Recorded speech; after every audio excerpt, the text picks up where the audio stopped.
בקיצור, התחלתי לכתוב שירים, אז עברתי מעפולה לתל אביב, אחרי 4 שנים ואירוויזיון אחד. קבל הודעות בפייסבוק, איך כותבים פזמון, איך מגיעים למירי מסיקה, חייב חרוזים, איך מגיעים למירי מסיקה, ומה עם אלי השראה, איך מגיעים למירי מסיקה. ישבתי וחשבתי עלה לי רעיון, סדנת הכתיבה והפזמונאות של נועם חורב. אז אמרתי לעצמי, איך לעזאזל אני עושה את זה? ואז הבנתי, שייקה! פרסמנו הודעה בפייסבוק, ובדירה הצפופה והקטנה שלנו פתחנו 2 מחזורים, כפרה עליהם. כשנגמרו המחזורים ישבנו אני ושייקה בסלון, הסתכלנו אחד לשני בעיניים ואמרנו, קוסומו, עוזבים את העבודה. ולפעמים החגיגה נגמרת. אז אמרנו ביוש לעולם הפרסום והחלטנו להתאבד על הרעיון שלנו. מפה לשם נפתח עוד מחזור ועוד מחזור. הדירה הקטנה כבר לא הספיקה, אז עברנו לדירה גדולה יותר עם חדר מיוחד לסדנה, אבל בלי חנייה. אנשים נהרו מכל קצוות הארץ, צפון, דרום, מרכז, אחת מאילת ואחת מסין. הגיעו קטנים, הגיעו גדולים, גבוהים, נמוכים וגם כמה רעבים. עשרות פעמים סיפרתי את הסיפור מאחורי כשאחר. אף אחד לא רצה להלחין אותו, אף אחד. No, God! No, God, please, no! No! דיברנו על להנמיך את כפתור הווליום של הדרמה. נפשי המיוסרת יוצאת לגזוזדרה. דיברנו על לכתוב כמו שמדברים. למה? אתמול ברחוב הלכתי ואת אמא פגשתי. למה? דיברנו על פשוט, אבל לא פשטני. טקסט שאנחנו שומעים דרך האוזניים חייב להיות פשוט, לא פשטני.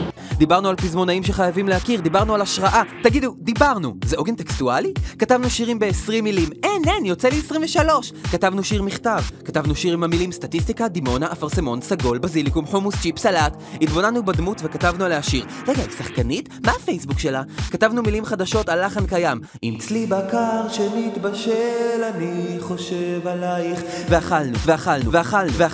ואכלנו. כאילו אין בזה אורז. דיאטה מתחילים מעכשיו. לא ממחר, לא מיום ראשון, ולא אחרי החגים. עכשיו. הכרנו חברים חדשים, חלקם מלחינים. אוהב טוב, קיסריה! חלקם שדרני רדיו. מי פה היה קונה צפיות ביוטיוב? חלקם מורים מפיתוח קול. תנסו להגיד פעמיים רצוף, סשה שם שום בסושי. אין עבודה, אין שפה, קשה. חלקם מוכרים בבסטה. מה לי פתחה איזו בסטה ברחוב? חלקם רומנטים. חשבתי שיהיה רומנטי, נשב לבד בבית קפה. חלקם עקביים. ותמיד חוזר אלייך. בחלקם פשוט התאהבנו. וכמה עוד אחים יש באיזשהו שלב התחלנו להתגעגע, אז אמרנו לעצמנו, למה שלא נערוך פגישת מחזור? אז התחלנו באהוד מנור. אהוד מנור יצר עם טובי המלחינים והזמרים שלנו. הוא הביא לזמר העברי את קולו הפרטי, קול אינטימי, חושפני ורגיש, ובאורח פלא הפכה שירת היחיד שלו לשירת רבים. משם עברנו לתומר הדדי. בתור כותבי טקסט, זה נכון שאתם אחראים על הטקסט, אבל אם בסופו של דבר מה שאתם רוצים זה שיהיה שיר, אתם חייבים להתייחס גם ללחן ולמוזיקה. ואז כבר הגיעו התחנות. אתם יכולים למצוא בהודעת SMS שיר. אין דבר כזה מוזר, יש עבודה קשה, ואני אף פעם לא כותב שיר, אלא שיר נכתב. פה אתם עושים משהו בשביל עצמכם בסדנה הזאת. צרויה להב, קטלין רייטר, אולפני הצוללת, לורן בנג'מין. ולמס אצלי חומות ונתת להתקרב, אבל היית הראשונה שגם שווה לי את הלב. וערב השידוכים הגדול בין כותבים, מלחינים ועוד כמה. שיהיה לכם בהצלחה חבר'ה, 3, 4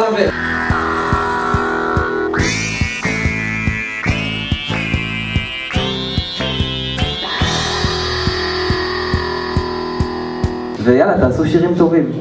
יום אחד התנפצה לנו הבועה התל אביבית כשבפייסבוק שלנו התחילו לשאול, אתם מגיעים לשמשית?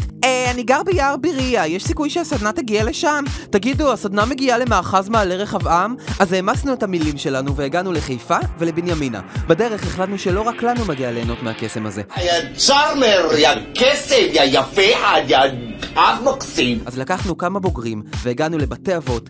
אני יכולה לאייל גולן. זה לא מפורסם. הוא מסתרק יפה, הוא מפויח יפה. כמה בנות עושים להם ככה, יש למנצח? למקלט לנשים מוכות. היא הבטיחה לעצמה, גם אלוהים לא יעזור.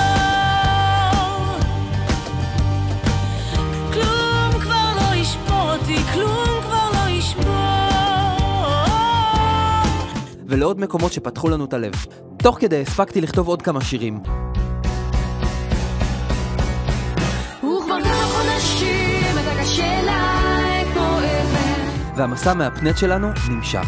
מחזור 13, 14, 15, סוויט 16, כמעט 200 בוגרים. עמוד פייסבוק, קבלו את החמשושיר.